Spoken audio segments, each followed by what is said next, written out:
ನಾವು ಮಾತಾಡ್ತಾ ಇರೋದು ದಿವ್ಯಾ ವಸಂತಾಳ ಬಗ್ಗೆ. ಒಂದೇ ಡೈಲಾಗ್ನಲ್ಲಿ ಫೇಮಸ್ ಗಿರಿ ಪಡೆದು ನಂತರ ಸೋಷಿಯಲ್ ಮೀಡಿಯಾದಲ್ಲಿ ತನ್ನದೇ ಅಭಿಮಾನಿ ಬಳಗವನ್ನ ಕಟ್ಕೊಂಡಿದ್ದ ಈ ಚೆಲುವೆ ಇವತ್ತು ಮತ್ತೆ ಸುದ್ದಿಯಾಗಿದ್ದಾಳೆ.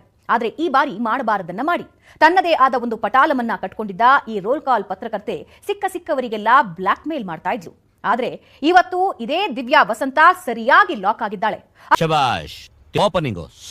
ಯಾವಾಗ್ಲೂ ಇಡೀ ರಾಜ್ಯವೇ ಖುಷಿ ಪಡುವಂತ ಸುದ್ದಿ ಕೊಡೋದು ಅದು BTV ಮತ್ತೆ ದಿವ್ಯಾ ವಸಂತ ಮಾತ್ರ. ಇವತ್ತು ಕೂಡ ಇಡೀ ರಾಜ್ಯವೇ ಖುಷಿ ಪಡುವಂತ ಸುದ್ದಿ ಒಂದನ್ನ ತಂದಿದ್ದೀವಿ.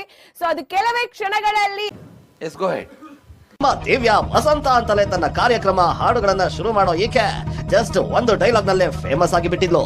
ಒಬ್ಬ ನಟಿಯ ಗರ್ಭಿಣಿಯಾದ ಸುದ್ದಿಯನ್ನ ರಾಜ್ಯವೇ ಖುಷಿ ಪಡೋ ಸುದ್ದಿ ಅಂತ ಡೈಲಾಗ್ ಹೊಡೆದು ಸಖತ್ತಾಗಿ ಟ್ರೋಲ್ ಆದವಳು ಈ ದಿವ್ಯಾ ವಸಂತ.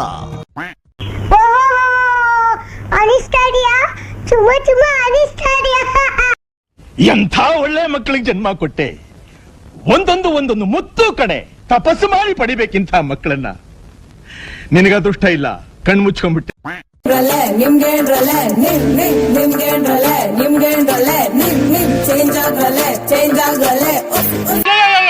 ಅರ್ಚ್ಕೊಳ್ಳೋದು ನೀನಾ ದನನ ಅಂತ ಗೊತ್ತಾಗದೆ ಸಾಯ್ತಾ ಇದ್ದೀನಿ. ಅದೇನ ದಂಬ ಅಂತ ಈ ತರ ವಿಷಯದಲ್ಲಿ ಟ್ರೋಲ್ ಮಾಡಿದಾಗ ಯಾರಿಗೂ ಕೂಡ ಖುಷಿ ಅಂತೂ ಆಗಲ್ಲ, ಬೇಜಾರಾಗುತ್ತೆ. ಪರಿಜ್ಞಾನ ಬೇಡ.